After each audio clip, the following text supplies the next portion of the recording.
Hey guys, what's up? Okay, this is the video that I said I was going to do back when I did my preview of the Ring of Honor Big Bang show that is tonight. I said I was going to do this video about these pushes that are going on, the superstar pushes in the WWE that are going on, and how they differ from the traditional formula.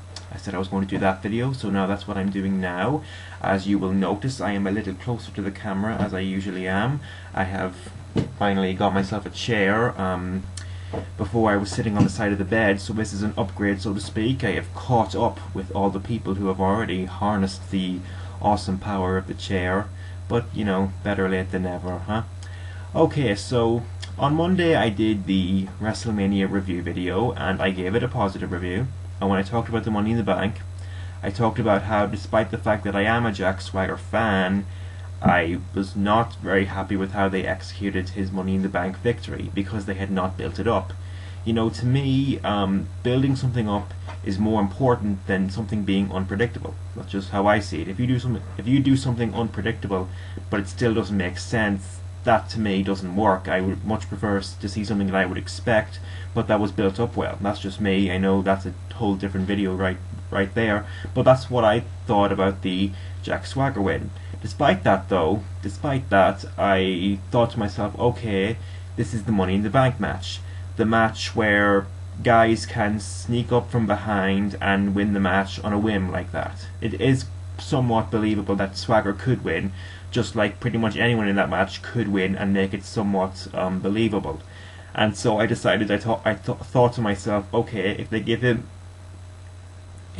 a long reign as the Mr. Money in the Bank holder, then he will still be built up that way, and when he does win the title it can still be believable and it will still mean something for the guy.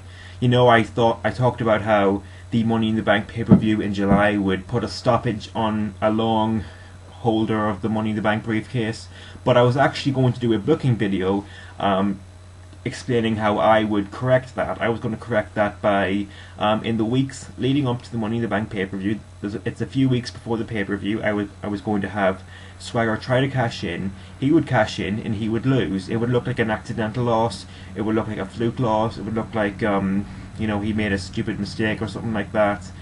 Just some way to make it seem like he could have done it, but just circumstances didn't work out in his favour, because then he would understandably be upset and he would vow to get the briefcase back by winning at the Money in the Bank pay-per-view, which I believe is in a tournament format, if I'm correct, the Money in the Bank pay-per-view. And through thick and thin, Swagger does win the tournament, does win the Money in the Bank again, the briefcase comes back into his possession once again, and that to me would really get him heat, because that's the sort of heel that the fans, they don't like, but they have to admit that he's good. They have to admit that he's talented in-ring presence, and that to me is a good heel for Swagger to be, because he's not great on the mic. He does have some natural charisma, but he's not great on the mic, and his in-ring work is mainly what would make him seem impressive, and to build him up as that kind of heel, you know, the way, like, that was pretty much the way Shawn Michaels was built up in the early 90s, early to mid 90s, when he was getting his main event push. You know, he won the Royal Rumble from starting off at #1 for that very reason, to make him appear as though he was a heel that the fans really didn't want to see in this main event position, but he was too good for the fans to not believe that he belonged there, despite their objections. That's what I think. That's how I think Swagger could get over a bit. So that's how I was going to have him have this long Money in the Bank reign. That's how I would have done it, but that's not the way the WWE chose to do it. They chose to have him cash in this week on SmackDown against Chris Jericho and become the new World Heavyweight Champion, defying a lot of what I would call logic. You know, we cashed in on another heel. That sends off an alarm bell right there.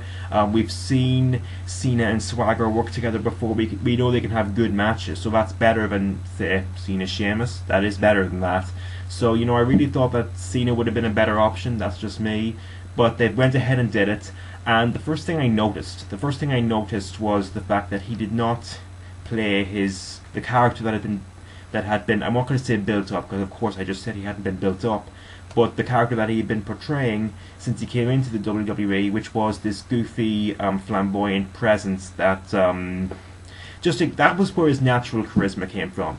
But he played a very serious, expressionless, kind of an I want to say evil character. That's the kind of character, he cut a promo, the State of the World Championship address. It was very much like a Jericho promo to me. And the problem with that is Jericho adds a presence to those kind of blank, emotionless, cold promos that no one else can really do. And it definitely doesn't suit Swagger because he's not articulate enough to pull off a promo like that while he still has a speech impediment. And I'm not trying to say that he'll never be able to cut a good promo because of that speech impediment. That is a hazard, obviously, but it's not something that'll cripple him. But I still don't think that this serious character is right for him. Do you remember Edge and Christian, back in 99, 2000, when they were a tag team and they were heels, but they were very goofy and very comedic, and it definitely worked? Swagger, I thought, was like that in some ways. Edge and Christian were more comedians in a sense than Swagger was, but he was goofy, he had a presence about him, and the lisp somewhat complemented that gimmick to me. The fact that he was, his in-ring poses, his motions when he came down to the ring, it all sort of complemented itself to the fact that he was not great on the mic, in my opinion. And the fact that he's now playing a serious character, to me, doesn't work.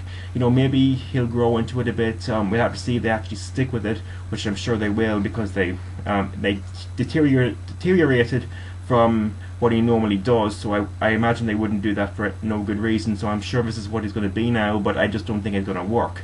But the fact that he won, the fact that this is now the second guy to win a world title out of nowhere in under 6 months. Of course, the first one was Sheamus, and that just brings to mind the question as to whether the WWE has changed their formula of pushing guys.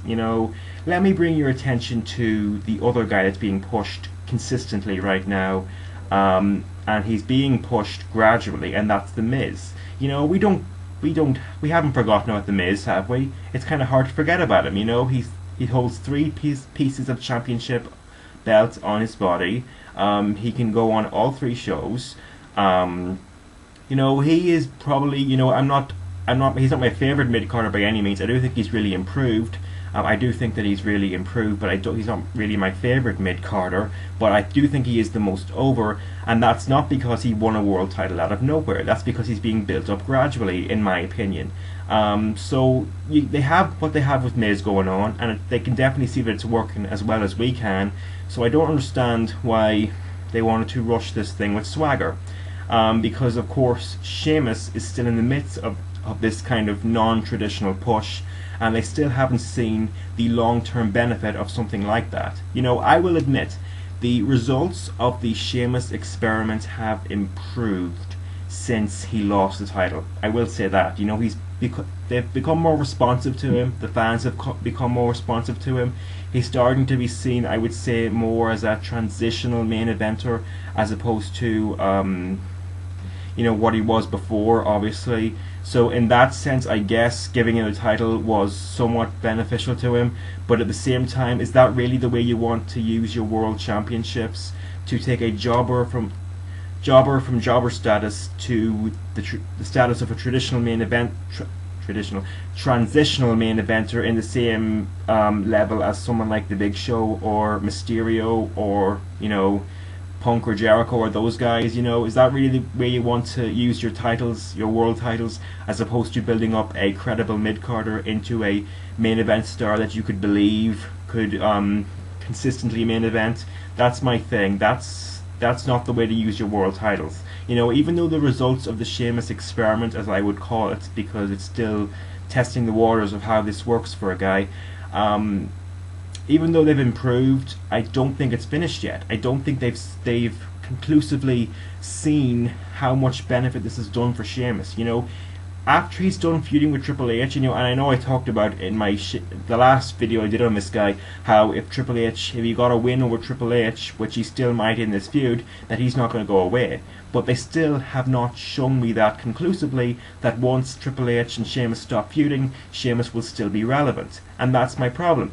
If after you see the long-term benefit of this sort of push to someone like Sheamus, then you can go ahead and try it with some other guys. But you didn't wait to see what the results of Sheamus would be, you went ahead and did it with Swagger right away. If you had waited to see the long-term benefit with Sheamus before you did this with Swagger, I think this would have, I would have been able to understand your motivation a little bit more. That's my thing. You didn't wait until the results of the Sheamus experiments were conclusive and the experiment was finished. You went ahead and did it with Swagger as well. We'll have to see where they go with this. We'll have to see if Swagger's title reign was as completely bombed out as Sheamus's was. We'll have to see if Sheamus is allowed to actually beat people credibly, but we will have to see what they do with all that. For now though, I would say bad decision in my book. I said how I would do it at the start of this video, but that's not what we got. And, you know, order the Big Bang. Order the Big Bang. I'm out. Later.